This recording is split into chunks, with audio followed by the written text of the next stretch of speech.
Si l'on passe maintenant à la solidarité et la cohésion sociale, et je remercie mes collègues qui participent très activement à l'ensemble des politiques et à l'animation du GT, Léo Beaufils, Charline Biro-Souchet, Valérie Quérofré, Gabriel Montabor, Myriam Sabi-Tolmer, Sébastien Semril et bien sûr les 5 élus des quartiers prioritaires que sont Christophe Fouillère, Mathieu Groseille, Béatrice Acny-Robin, Jean-François Monnier et Cécile Papillon. En prenant donc un petit peu l'ensemble des délégations, la solidarité, cohésion sociale, bien sûr, le soutien aux associations rennaises de solidarité, bien sûr, l'accompagnement autour des associations conventionnées, mais aussi l'entièreté des associations du domaine, avec une mention spéciale pour les départs en vacances, les journées de sortie familiale, qui seront d'ailleurs prochainement à ce conseil municipal, en tout cas avant l'été, et qui font un lien d'ailleurs avec cet été à Rennes, puisque le financement est mixte dans tout ce domaine. Bien sûr aussi la mise en œuvre de la convention tripartite avec l'association rennaise des centres sociaux, la CAF et nous-mêmes, la relocalisation, excusez-moi, à travailler de la distribution alimentaire de cœurs résistants, mais aussi l'élection de domicile pour la Croix-Rouge,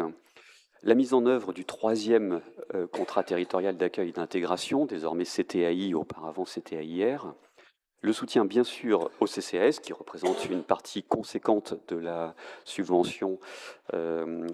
pour les missions d'insertion, d'aide à la population et l'ensemble des services pour les personnes âgées, à domicile comme en établissement.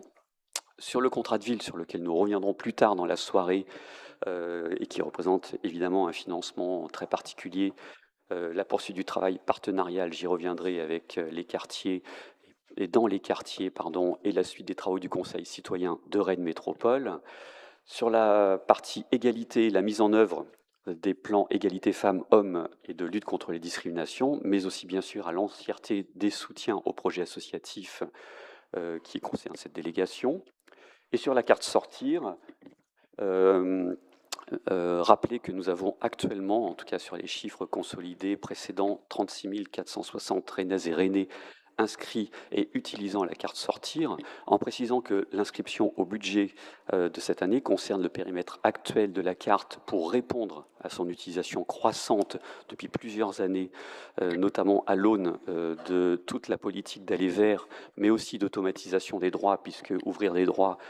au transport ouvre les droits à sortir et inversement, et que sera inscrite donc l'année prochaine une augmentation fort conséquente pour application en septembre 2027 de notre engagement de mandat sur l'élargissement des droits à sortir et transport à l'ensemble des étudiants boursiers.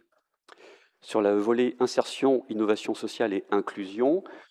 cette année, nous allons particulièrement mettre en œuvre la délégation renouvelée du RSA à Rennes, qui n'est pas seulement la poursuite de la délégation précédente, mais vraiment beaucoup de nouvelles choses, et notamment dans la diminution des portefeuilles pour les personnes accompagnant les personnes touchant le RSA.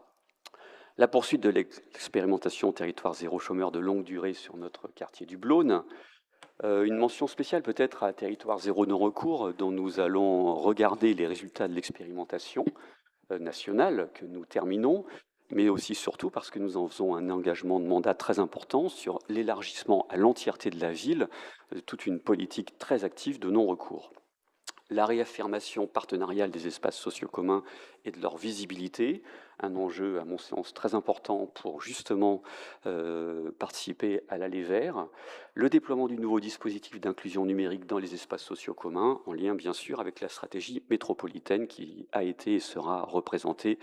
dans les instances de Rennes Métropole. Côté logement, pour tous et toutes,